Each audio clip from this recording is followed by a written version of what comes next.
Some of the landmarks you are about to see were nearly erased from history. They were not simply damaged or neglected, they came dangerously close to disappearing entirely. In some cases, destruction was deliberate. In others, survival depended on a single decision, a shift in priorities, or intervention that arrived just in time.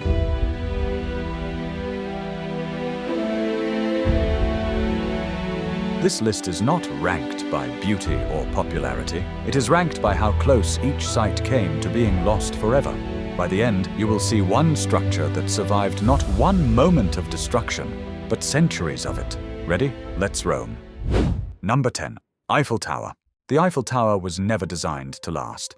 When Gustave Eiffel completed it in 1889 for the Paris World's Fair, the structure was explicitly temporary. The city's plan was straightforward. After 20 years, the tower would be dismantled and removed from the skyline. Many of Paris's most prominent artists and intellectuals pushed hard for that outcome, publicly calling it an industrial eyesore that had no place among the city's classical architecture. What changed everything was not public opinion, but radio. As wireless transmission technology advanced in the early 1900s, engineers realized the tower's height made it one of the most effective broadcast platforms in Europe. That military and scientific utility gave it a purpose that aesthetic objections could not overcome. Without it, the Eiffel Tower would have been taken apart on schedule, and one of the most recognized structures in the world would exist today only in photographs. Number 9. Stonehenge. Stonehenge nearly disappeared not through attack, but through indifference. By the modern era, several of its massive sarsen stones had already fallen. Others were visibly cracked, leaning, or at risk of collapse. The surrounding land was privately owned, and there was no organized effort to protect a monument whose original purpose remained deeply unclear. At one point, stones were braced with wooden supports simply to keep them from toppling entirely. Souvenir hunters chipped away at the bluestones for keepsakes. Farming activity cut into the surrounding landscape, and natural erosion steadily wore the site down. Had formal preservation not eventually intervened, Stonehenge might exist today as little more than a scatter of fallen stones in a Wiltshire field, its original circular geometry impossible to read. What makes its survival remarkable is that nothing dramatic saved it. It was rescued from slow, quiet, irreversible loss. Number 8. Ponte Vecchio. In the summer of 1944, retreating German forces demolished virtually every bridge crossing the Arno River in Florence. They needed to slow Allied movement through the city, and the bridges were strategic targets. One by one, medieval crossings that had stood for centuries were reduced to rubble and dropped into the river.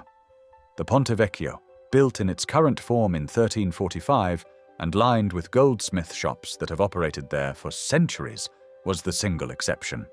The exact reason it was spared remains debated.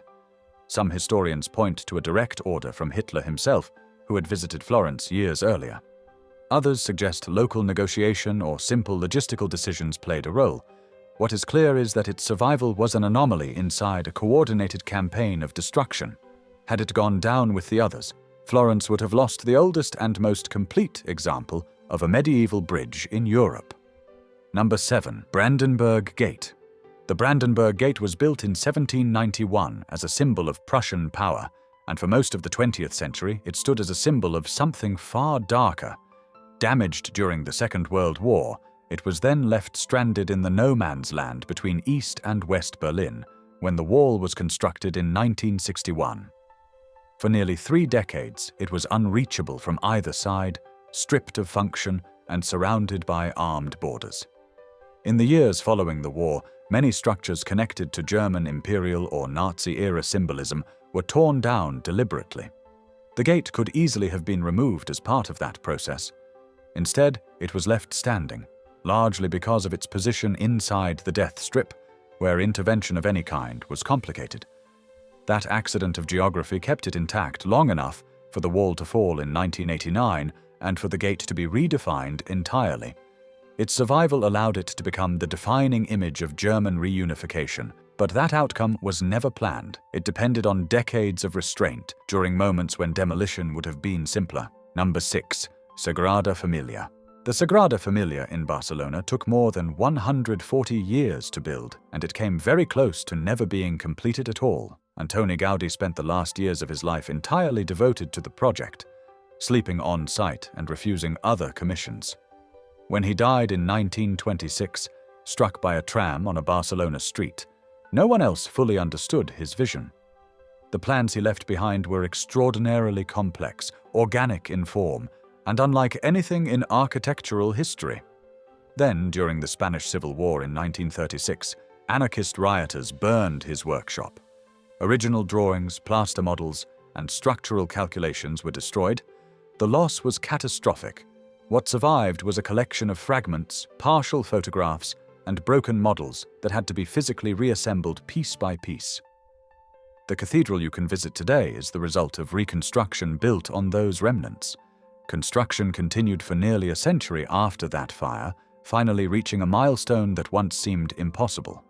On February 20th, 2026, exactly 100 years after Gaudi's death, the final piece of the central tower of Jesus Christ was installed, making the Sagrada Familia the tallest church in the world. Had that fire been more thorough, there would have been nothing left to interpret, and one of the most ambitious architectural projects in human history would have ended permanently as an unfinished shell. The fact that it instead ended as the tallest church on earth says everything. Number 5. Old City of Dubrovnik. The Old City of Dubrovnik is one of the best preserved medieval urban centers in Europe.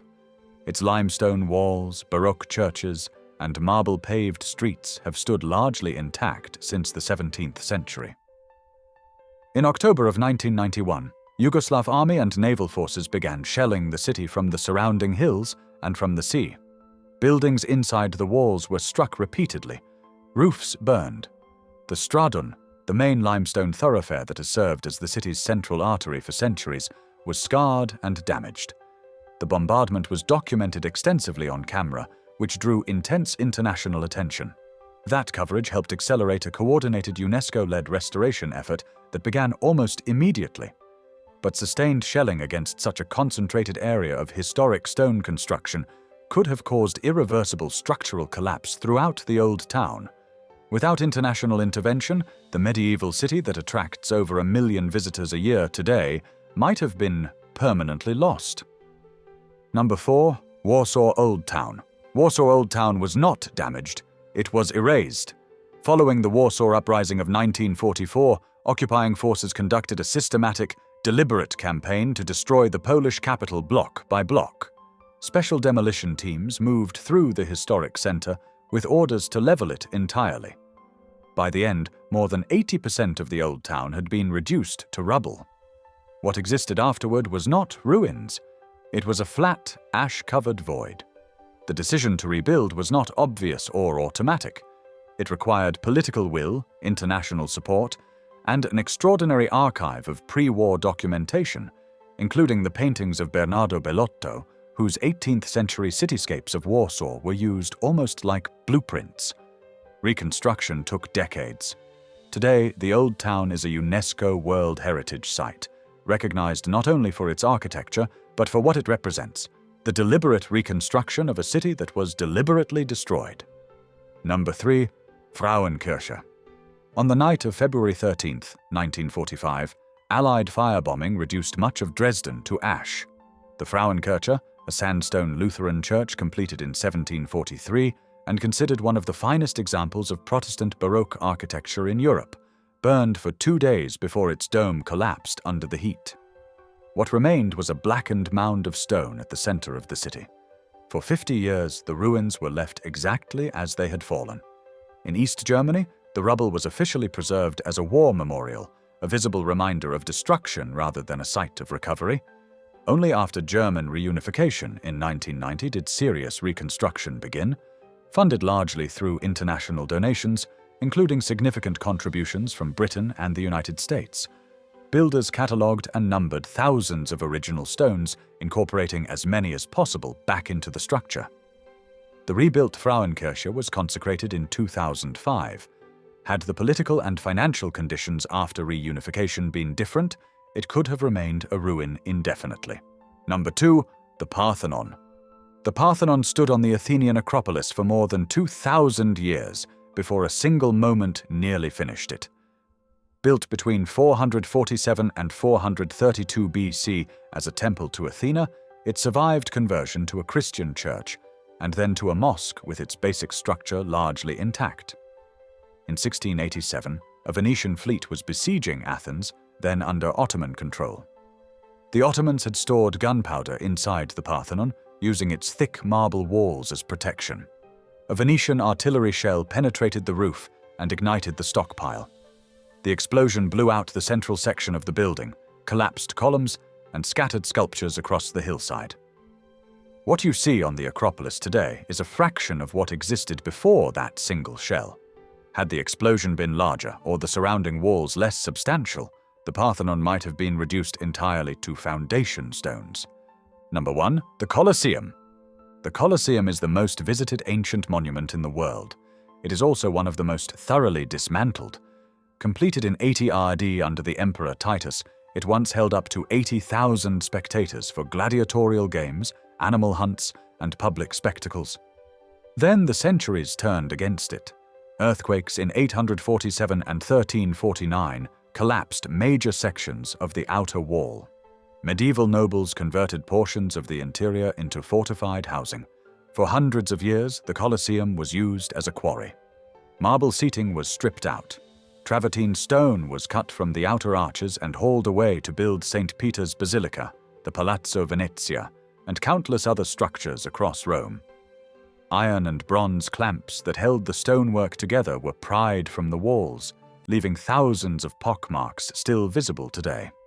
Estimates suggest that 2/3 of the original structure was removed this way. The Colosseum does not survive because it was protected early. It survives because its destruction was never quite completed.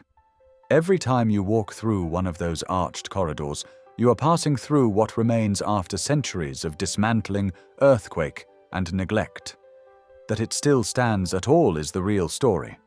European landmarks did not survive because they were indestructible. They survived because history paused, priorities shifted, or reconstruction was chosen over erasure. When you walk through these places today, you are not just seeing monuments. You are seeing what remained after destruction nearly succeeded, and in more than one case, survival was never guaranteed. Until next time, keep roaming.